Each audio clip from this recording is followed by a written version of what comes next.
Milan. Just tell us how you're feeling. Really excited for the opportunity, because I wasn't really sure anything was going to happen in Europe this year. So it's really nice to be able to fight again. And it's been a long time coming for you. You last fought in December, as you've just alluded to. How has that break been for you? What have you sort of used it for? I've always been working on improving my game. The UK lockdown was a little bit inconvenient there, but I've had sort of a small group of training partners. So yeah, I've still been able to train through it.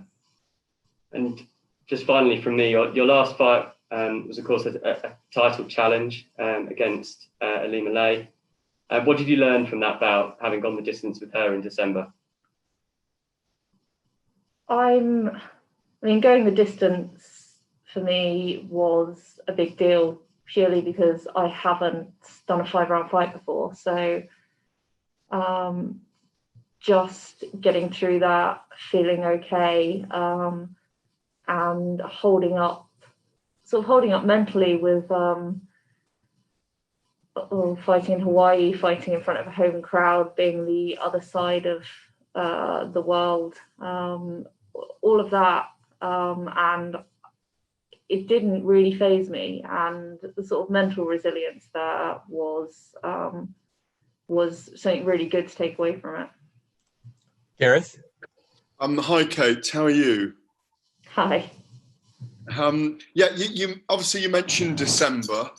You were incredibly resilient on the night without you'll know this, without imposing yourself enough to win the fight. How have you gone back and assessed it?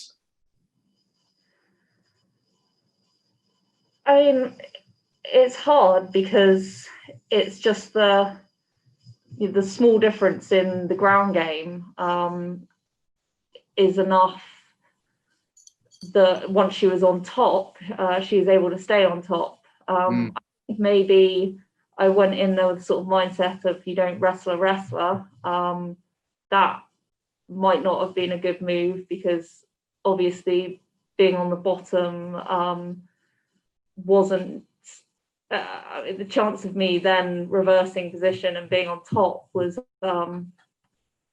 not necessarily going to happen. So perhaps I should have tried harder with takedowns, but it's really hard to second guess fights. She was that much better than me, and that's sort of the end result of it, really.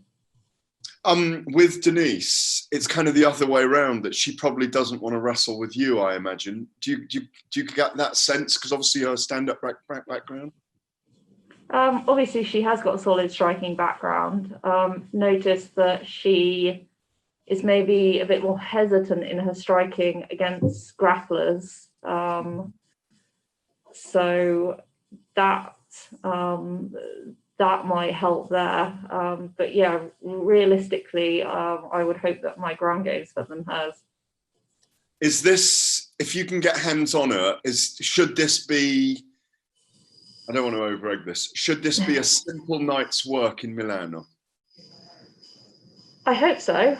She, in a way, I think her striking is better than Lena's, but in a way, there's sort of the same kickboxing background as my fight last summer. But obviously she has the judo to go with it, and the sort of infusion background where they mix the judo with the striking. So I wouldn't underestimate the explosive element to her game, but I think on the floor I'm a more technical grappler. Final thing from me, you mentioned it in passing just now about how exciting it is, and it's just like a privilege to be actually having a fight and at an event. What did you learn? We've asked a lot of fighters about this. What did you learn about yourself in the 6 months where we were all locked down? I only really took 5 weeks off properly from contact training, and then sort of had one teammate I was rolling with until the elite legislation for gyms came back into force.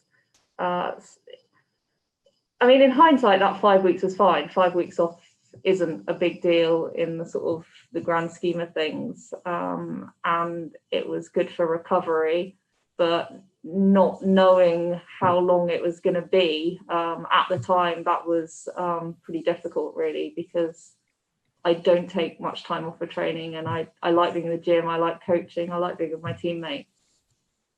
Steve? Thank you. Kate, it's already been mentioned that your last fight was with Ilima-Lei, but what hasn't been mentioned yet is that Denise Kielholtz is a kickboxing world champion for Bellator in her own right. So is this like going from the frying pan into the fire, champion to champion? Not really, because kickboxing, I mean, she's obviously a very good kickboxer. She's got an extensive record, and she's beat some really good opponents, but this isn't kickboxing, it's MMA, and I'd like to think that she's wary of my grappling ability, and that will probably change the striking element slightly anyway. I know you said you expect to be a much better grappler than her on the ground, and with more extensive experience in MMA, that would certainly seem to be the case, but she has shown rapid improvement in that department. Her last 2 fights were both by submission. So did you watch either of those, and where would you rate her as an overall MMA fighter now? She's good. She's obviously improving fast, and obviously she's got the judo background, so it's not like she's coming in completely fresh to grappling. But her last submission win was against I think a debut kickboxer. The one before that was good, but I think that her opponent, Christina Williams, maybe not taking anything away from Denise, but it did look like it happened very fast, and she possibly froze a little bit. But I mean, I guess I'll find out. We have an opponent in common. Denise's fight from last summer is a previous opponent of mine and a training partner occasionally. In fact, I gave Bridie Tyrell, I gave her blue belt. So I do have a sort of a rough gauge there, but we'll see. You never really know until you get in there. All right. Best of luck in the fight, and thank you for the time. Thank you. Santiago? Hello, Kate. Good afternoon from Amsterdam. Are you excited to fight someone who's on a 3-fight winning streak so you can take all that momentum away from her? Yeah, I mean, obviously that's always good. Denise she's got a solid game, but I think she's also new to the sport, so I'd like to hope I have a bit more experience there. And the last thing for me, you have been in the cage with some of the best women in the world. Do you think that experience can help you get this fight to a good result? I think so, yes. There's obviously she's got very extensive kickboxing background, so it's not like she's any stranger to competing at high level. So I guess we'll see, really. But for MMA, then yeah, I'm definitely more experienced. Luis? Hi, from MMA Pit. You are 3-2 in Bellator. You have very interesting career fighting the best of the best, being the last Bellator title contender and 2 semifinalists.